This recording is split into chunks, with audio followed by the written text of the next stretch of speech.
Hi friends, this is Swapna. Welcome back to our channel smart Telugu house wife. ఈ రోజు recipe వచ్చేసి నేను మీకు ఒక మంచి స్నాక్ రెసిపీ ఈవినింగ్ చేసింది మీతోటి ఈ వీడియోలో షేర్ చేస్తాను. ఇది వచ్చేసి మఖానా చిక్కీ అనమాట.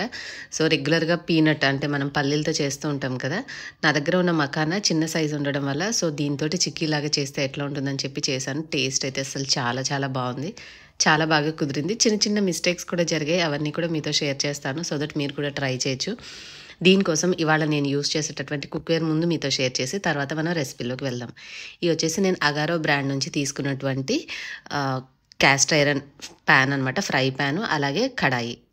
ఈ ప్లేట్ మనకి పైన మూత ఏదైతే చూపిస్తున్నానో గ్లాస్ లిడ్, ఇది కడాయికి వచ్చిందనమాట. కాకపోతే నేను చెక్ చేస్తున్నాను, ఫ్రై ప్యాన్కి సరిపోతుంది, అట్ ద సేమ్ టైమ్ కడాయికి కూడా సరిపోతుంది. ఈ రెండింటికి సంబంధించిన లింక్స్ నేను డిస్క్రిప్షన్ అండ్ పిన్ కామెంట్లో ఇస్తాను. క్యాస్ట్ ఐరన్ ఏంటంటే మనకి వాడంగా నాన్ స్టిక్గా అయిపోయి వంట అసలు చాలా తేలిగ్గా ఉంటుంది.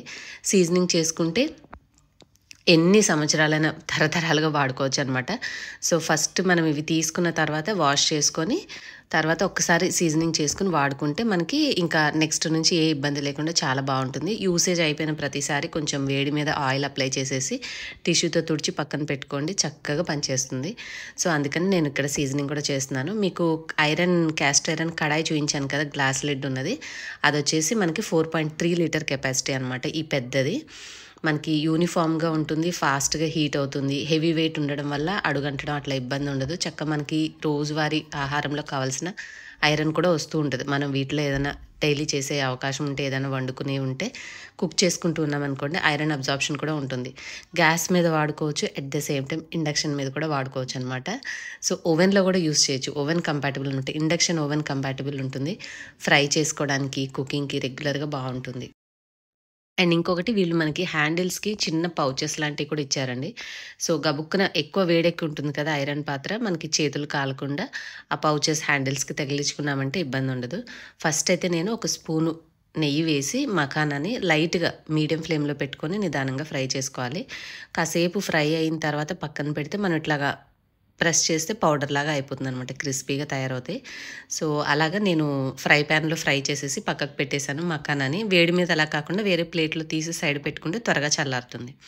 సో అలా పక్కన పెట్టేసేసి ఆల్రెడీ బెల్లం కరిగించేసి నేను ఒక వేరే గిన్నెలో తీసి ఉంచుకున్నాను అనమాట. సో ఆ బెల్లాన్ని కరిగించిన దాన్ని దీంట్లో వేసి కడాయిలో అలా నిదానంగా తిప్పుతూ ఉండాలి, కొంచెం వాటర్ వేసుకొని తిప్పుతూ ఉండాలి. దీంట్లోనే నేను ఆల్రెడీ యాలకుల పొడి కూడా కలిపేసేసి ఉన్నానండి. సో అందుకని మీకు ఎక్కడ క్లిప్పింగ్లో మళ్ళీ వేసేది కనిపించదు. యాలకుల పొడి కూడా వేసేసి ఉంది.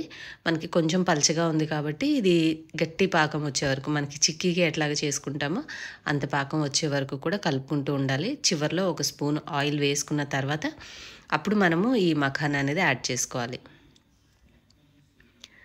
ఇది కరెక్ట్గా తయారైందా లేదనేది మనందరికీ తెలిసిందే కదా, వాటర్ టెస్టింగ్. కొంచెం చిన్న గిన్నెలో వాటర్ తీసుకొని అది కాస్త సిరప్ వేసి చేత్తో పట్టుకుంటే దగ్గరకు వచ్చి గట్టిగా టంగ్ అని సౌండ్ రావాలన్నమాట. అట్లా గట్టిపాకం వచ్చే వరకు చూసుకొని మనము ఈ మొత్తం ఫ్రై చేసి చల్లార్చినటువంటి మఖానాన్ని వేసేసుకొని తిప్పేసేసి మనం ఏదైనా నెయ్యి రాసిన ప్లేట్లో పెట్టుకోవడం బెటరు. నేను బటర్ పేపర్ యూస్ చేశానండి, కాకపోతే దానివల్ల ఏమైందంటే బటర్ పేపర్కి అది స్టిక్ అయిపోయింది, కొంచెం అతుక్కుపోయింది.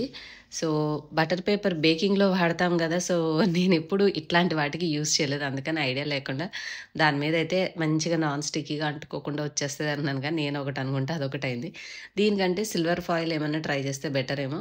అసలు ఇవన్నీ రిస్క్ వద్దు అనుకుంటే చక్కగా మనం ఏదన్నా ఒక వెడల్పాటి ప్లేట్కి కాస్త బాగా నూనె రాసేసి దాని మీద ఇది వేసుకున్నామంటే, వేసిన తర్వాత వెంటనే ఇట్లా కొంచెం పరిచేసి కొద్దిగా లావుగా ఉన్నాయి కాబట్టి కాస్త పల్చగా పరిచేసుకున్నామంటే అది ఆరిన తర్వాత మనం చిక్కీలాగా ఇట్లాగా బ్రేక్ చేసుకోవచ్చు, తుంపుకొని బాక్స్లో అయితే స్టోర్ చేసుకోవచ్చు.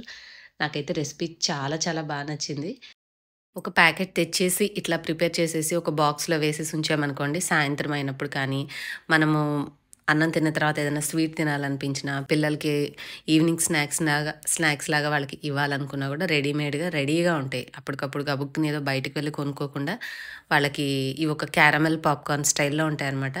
సో క్యారమెల్ పాప్కార్న్ ఎట్లా ఉంటుందో అంతకంటే టేస్ట్ బాగుంది. At the same time popcorn కంటే కూడా ఇందులో ప్రోటీన్ చాలా ఎక్కువ. సో ఫైనల్లీ చేశాను, బాగా కుదిరాయి. సో మీరు కూడా చక్కగా ఇలా ట్రై చేసి మీ పిల్లలకి చేసి పెట్టండి, మంచి హెల్దీ ఫుడ్ అనమాట. హోప్ ఇవాళ వీడియో మీ అందరికీ నచ్చి యూస్ఫుల్ అయింది అని అనుకుంటున్నాను. నచ్చితే లైక్ చేసి మీకు తెలిసిన వాళ్ళందరూ కూడా షేర్ చేయండి. నెక్స్ట్ వీడియోలో మళ్ళీ కలుద్దాం. Thank you all for watching. Bye.